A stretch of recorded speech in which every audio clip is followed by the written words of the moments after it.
শুটকি ভর্তা আমরা অনেকেই পছন্দ করি, একজন এক একভাবে রান্না করি। আজকে আমি একটু ভিন্নভাবে এই ভর্তাটা তৈরি করেছি, ভীষণ মজা হয়েছে। আপনারাও বাসায় এভাবে একবার হলেও রেসিপিটি ট্রাই করে দেখতে পারেন।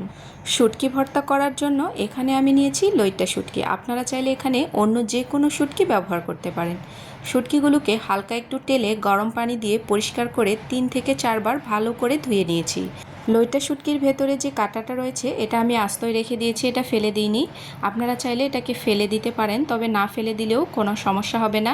শুটকির মধ্যে 2টো শুকনো মরিচ নিয়েছি, এখন এগুলোকে ব্লেন্ডার জারে দিয়ে ব্লেন্ড করে নিয়েছি। তবে ব্লেন্ডার জার ছাড়াও পাটাও বেটে নেওয়া যেতে পারে, আপনারা চাইলে পাটায়ও বেটে নিতে পারেন।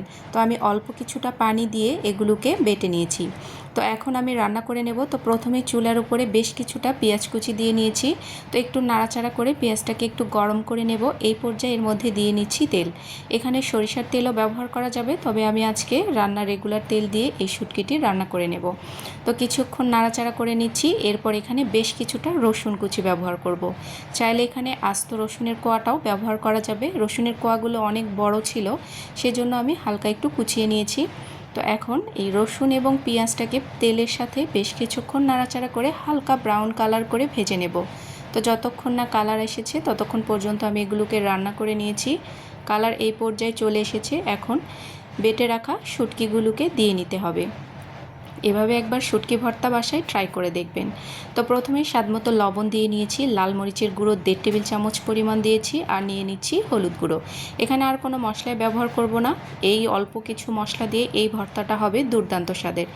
এখন পানি ছাড়াই শুটকিগুলোকে ভালো মতো করে এই মশলার সাথে কষিয়ে নিতে হবে।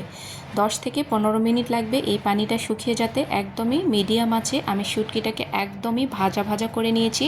আর ভর্তাটাও কিন্তু অনেক বেশি কালারফুল এবং ইয়ামি হয়েছে, আর এটা খেতে এত বেশি দুর্দান্ত হয়। এইভাবে অবশ্যই বাসায় একবার ট্রাই করে দেখবেন। তো আমি ভর্তাগুলোকে উঠিয়ে নিচ্ছি। তো দেখুন, ঠান্ডা হওয়ার পরে এর কালারটা কিন্তু আরও বেশি লোভনীয় হয়েছে।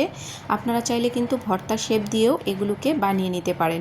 তো আমি এগুলোকে একদমই একটা প্লেটে উঠিয়ে নিয়েছি। তো দেখুন কতটা কালারফুল হয়েছে, আর এটা খেতেও এত বেশি দুর্দান্ত, আপনারা বাসায় তৈরি না করলে এর স্বাদ বুঝতে পারবেন না।